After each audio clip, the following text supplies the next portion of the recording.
Yun, gumawa na naman ako ng 4 wheels. Ito palang sira. Nakita ko rin. Ayan o, dyan sa butas. Yan. Yan lumalabas yung langis.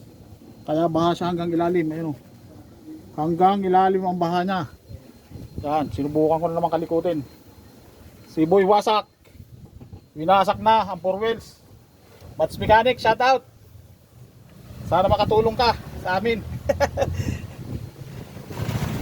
Ayan. Kaya pala tumutulo hanggang ilalim. Kasi dito lang pala wala siyang gasket. Gasket maker lang ang linagay. So ngayon gagawan ko ng gasket ito. Yun. Dahil may mga parts man ako ng motor, yung sa karburador ng motor, ayan, itatakip ko dito, gagawin ko siyang gasket para hindi lumusot yung langis. Yan. Yan, discarding Pinoy. Discarding mekaniko. Para malusutan lang yung paggastos ng malaki. Kasi sinasabi sa kanila, overhaul daw para mapalitan daw yung mga gasket. Mga tagas, wala naman tagas eh. Ganda-ganda ng makina oh.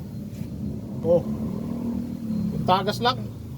Doon sa Mimpoli naman sa ilalim, wala rin naman, maglinis. Ito lang talaga sa ibabaw, kaya pala nagbabaha doon hanggang baba. Ayun, hanggang baba yung langis.